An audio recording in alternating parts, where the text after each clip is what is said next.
उत्पत्ति ग्रंथ। प्रारंभ में ईश्वर ने स्वर्ग और पृथ्वी की सृष्टि की।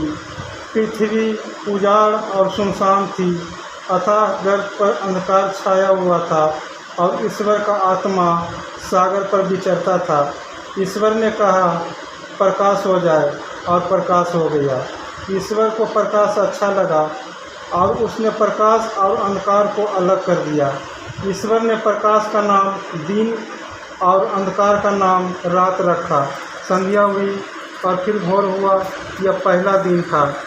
ईश्वर ने कहा, पानी के बीच एक छत बन जाए जो पानी को पानी से अलग कर दे, और ऐसा ही हुआ। ईश्वर ने एक छत बनाई और नीचे का पानी और ऊपर का पानी अलग कर दिया। ईश्वर ने छत का नाम आकाश रखा। संध्या हुई और फिर भोर हुआ, यह दूसरा दिन था। ईश्वर ने कहा, आकाश के नीचे का पानी एक ही जगह इकट्ठा हो जाए और थल दिखाई पड़े, और ऐसा ही हुआ। ईश्वर ने थल का नाम पृथ्वी रखा और जल समूह का नाम समुद्र, और यह ईश्वर को अच्छा लगा। ईश्वर ने कहा, पृथ्वी पर हरियाली लहराए, बीजदार पौधे और फलदार पेड़ उत्पन्न हो जाए, जो अपनी अपनी जाति के अनुसार बीजदार फल लाए, और ऐसा ही हुआ। पृथ्वी पर हरियाली उगने लगी, अपनी अपनी जाति के अनुसार बीज पैदा करने वाले पौधे और बीजदार फल देने वाले पेड़, और यह ईश्वर को अच्छा लगा। संध्या हुई और फिर भोर हुआ, यह तीसरा दिन था।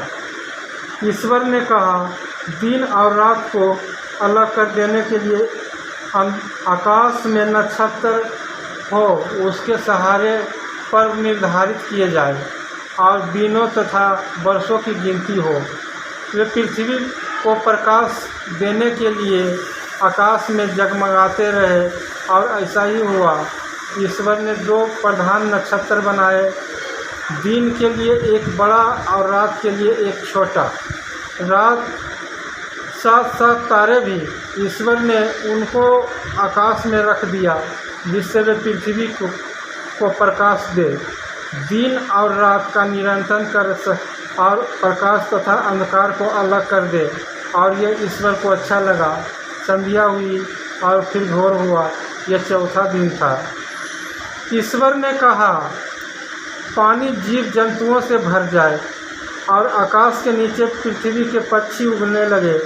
ईश्वर ने मकर और नाना प्रकार के जीव जंतुओं की सृष्टि की, जो पानी में भरे हुए हैं, और उनसे नाना प्रकार के पंछियों की भी सृष्टि की, और यह सब ईश्वर को अच्छा लगा। ईश्वर ने उन्हें यह आशीर्वाद दिया, फलो फूलो, समुद्र के पानी में भर जाओ, और पृथ्वी पर पंछियों की संख्या बढ़ती जाए। संध्या हुआ फिर भोर हुआ, यह पांचवा दिन था। ईश्वर ने कहा, पृथ्वी नाना प्रकार के घरेलू जमीन पर रेंगने वाले और जंगली जीव जंतुओं को पैदा करे, और ऐसा ही हुआ। ईश्वर ने नाना प्रकार के जंगली, घरेलू और जमीन पर रेंगने वाले जीव जंतुओं को बनाया, और यह ईश्वर को अच्छा लगा। ईश्वर ने कहा, हम मनुष्य को अपना प्रतिरूप बनाएं, वह हमारे सदृश हो।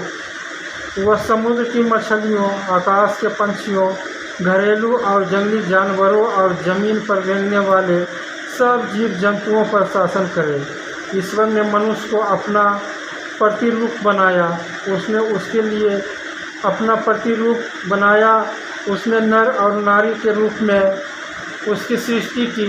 ईश्वर ने यह कहकर उन्हें आशीर्वाद दिया, फलो फूलो, पृथ्वी पर फैल जाओ और उसे अपने अधीन कर लो।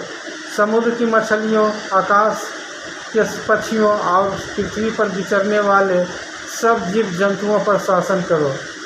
ईश्वर ने कहा, मैं तुमको पृथ्वी भर के बीज पैदा करने वाले सब पौधे और बीजदार फल देने वाले सब पेड़ देता हूँ, वह तुम्हारा भोजन होगा। मैं सब जंगली जानवरों और आकाश के सब पंछियों को, पृथ्वी पर विचरने वाले जीव जंतुओं को उसके भोजन के लिए पौधों की हरियाली देता हूँ। और ऐसा हुआ। ईश्वर ने अपने द्वारा बनाया हुआ सब कुछ देखा, और वह उसको अच्छा लगा। संध्या हुई और फिर भोर हुआ। यह छठा दिन था।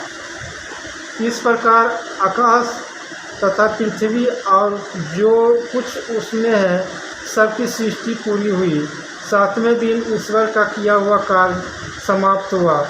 उसने अपना समस्त कार्य समाप्त कर सातवें दिन विश्राम किया। ईश्वर ने सातवें दिन को आशीर्वाद दिया और उसे पवित्र माना, क्योंकि उन दिन उसने सृष्टि का समस्त कार्य समाप्त कर विश्राम किया था। यह है आकाश और पृथ्वी की उत्पत्ति का वृत्तांत। यह प्रभु का पवित्र सुसमाचार है।